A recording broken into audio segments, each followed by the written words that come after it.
Welcome in chemical education in analytical chemistry subject.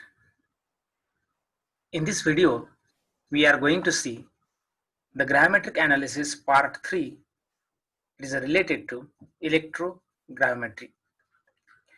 Now in my first video of gravimetric analysis, we saw the common ion effect, solubility product, its principle and conditions for good precipitation. Factors affecting precipitation like acid, temperature, nature of solvent, supersaturation and precipitation formation. In second video, we watch the co-precipitation, post-precipitation and remedies for their minimization. Washing the precipitate and ignition of the precipitate, the precipitation from homogeneous solution, and the brief idea about the filtration, drying, the process of precipitation, that is, it is related to the purity of the precipitate. In this video, we are going to see the electrogravimetry, its introduction part, principle of electrogravimetric analysis, the Faraday's law for electrolysis, electrolytic and electrolysis process, working of electrogravimetry, applications of electrogravimetry. Now, in case of the electrogravimetry, the main thing is that this technique is used for the separate a desired element from the electrolytic solution. The element to be determined is deposited electrolytically on the suitable electrode. Now, for example, this is the electrode. On this electrode, when it connected to the electric energy, then after a certain time from the solution, the compound get deposited on the electrode. Now this deposition is because of the electrolytic cell. Now in electrogravimetric experiment, we are taking the cathode in terms of the neutral platinum net and the platinum electrode. But in this case, the electrolysis of the solution takes place. The electrodes are neutral in nature and can be removed easily for the weight before and after the experiment, and from that one can calculate how much element or metal ion get deposited on the electrode. Now in electrogravimetry, the two terms are there, electro and gravimetry. Electro means it is related to the electrolysis. We are using the electrons to flow from the cathode to anode, and the gravimetry, whatever the compound or element or metal ion get deposited on the electrode, this can be measured in terms of its weight, and therefore it is an electrogravimetry. Now we know that the Ohm's law, V equal to IR, and the Faraday's law. Now Faraday's first law is related to the amount of the substance liberated or dissolved at the electrode of the cell is directly proportional to the quantity of electricity which passes through the solution. And another law, the amount of different substances liberated or dissolved by the same quantity of electricity is proportional to their relative ratio of atomic or molar masses to the number of electrons involved in the process.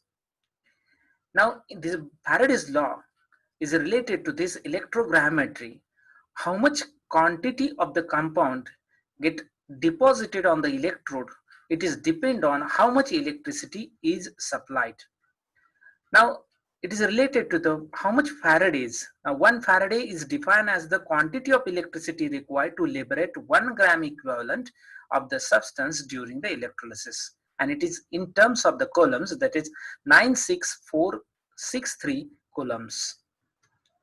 Now in case of the process of the electroplating, now in the same thing is applied with the principle as a electrolysis.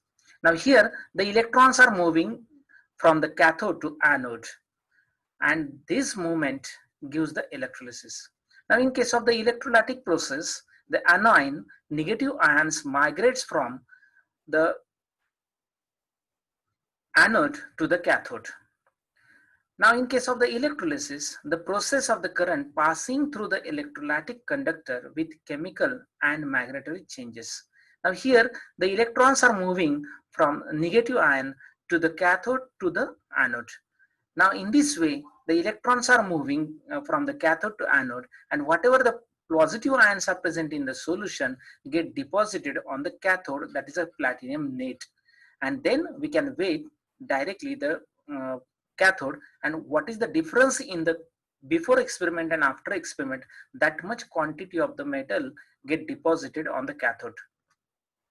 Now the equation, that is a EA, that is applied potential, is equal to, it is related to the ED, that is a decomposition potential. The decomposition potential in terms of the back potential and over voltage. Now this is most important.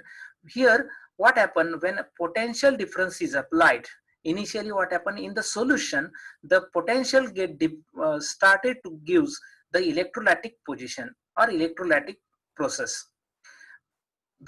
We have to apply the potential in such a way that the opposite to this electrolytic to give the electrolysis of the solution. Now this back potential is most important. How much back potential is given? That is decomposition potential is the applied voltage which is just sufficient to overcome the back EMF due to the polarization and also to bring about the electrolysis of an electrolytic without any hindrance. Now in the electrolytic cell, what happened?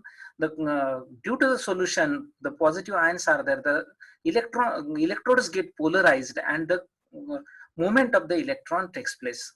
Now to overcome this, we have to supply the more than that the voltage, that is the EMF, we have to give, this is called as a back EMF, and then decomposition potential takes place, and then the electrolytic cell is get converted into the electrolysis process. Now in case of the phenomena of the polarization exerts a back EMF in electrolysis, which reduces the actual EMF of the cell.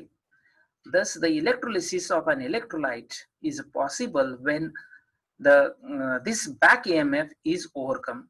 Now in this case what happen, if two separated platinum electrodes are placed in a dilute solution of suppose copper sulfate, and if the source of electrolysis or potential is applied, no appreciable current will flow through the system until some minimum potential is applied, after which the current will increases as the applied potential.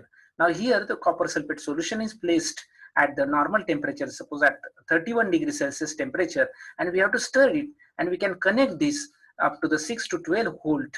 Then what happen? The electrolysis process start, and we can give the back potential, that is EMF. Now in case of the electrochemical series, what type of metal ions get deposited?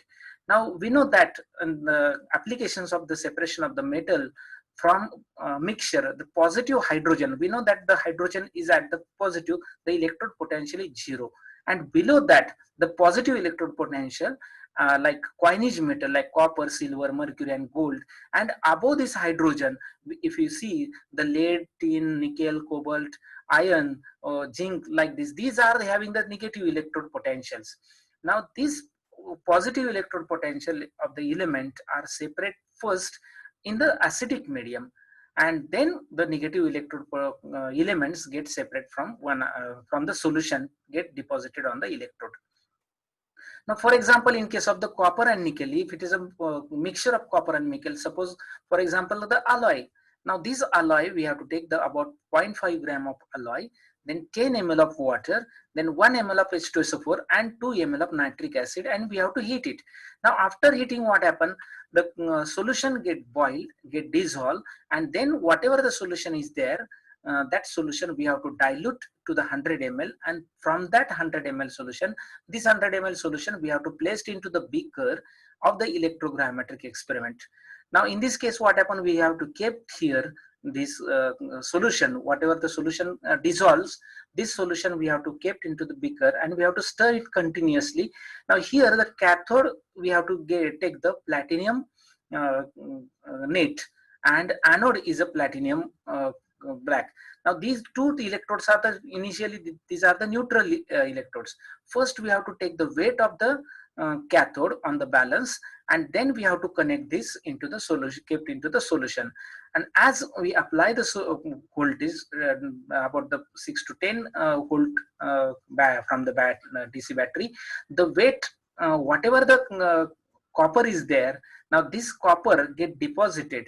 Now when copper is get deposited on the electrode, then after a certain time we have to remove this electrode, dry it, and after drying we have to weigh whatever the difference in the weight before and after the experiment, that is related to the how much quantity of the copper is present in the solution. Now after that, the if iron is present in the solution, then it can be removed by the gravimetric method by formation of precipitate. We have to filter it, and again this solution kept into the solution, and then we have to add about 15 ml of the ammonia. That is, we have to convert this acidic solution to the basic solution, and add a basic solution. What happens? Nickel get deposited after the 10 minutes at 4 ampere current, and then 1 gram of urea to complete the deposition of the nickel. Means before that we have to add the ammonia, and after certain time we have to add the 1 gram of urea to get slowly evaporation of the base, and then we get the complete deposition of the nickel. And again this electrode get removed, and again we have to weigh, and we can remove the nickel from the cathode. In this way, the copper and nickel can be separated with the help of electrogravimetric application.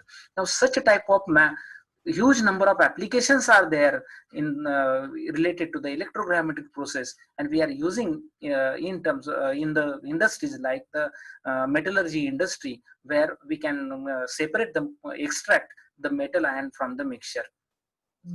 Now, this is the most important application of this electrogravimetry. In this way, in a variety of the industries, we can use this technique for the separation of the metal ion from the solution. Now, these metal ion, according to the electrochemical series, we can use the positive electrode potential and negative electrode potential. Initially, the higher electrode potential metal ion can be deposited on the electrode in the acidic medium, and as we go towards the increasing the pH, then the basic solution is there, then the less electrode potential element can be isolated or can be deposited on the electrode. In this way, this instrument can be used with the help of electron or electric charge, and we can use the metal ion, we can measure in terms of the weight, and therefore this is a combination of the electrogravimetric analysis. Now in this video we watch the introductory part of this technique, then principle of this technique, Faraday law, and working of the electrogravimetry, and applications of the copper and nickel analysis. Now in this way we can thank you for watching this video.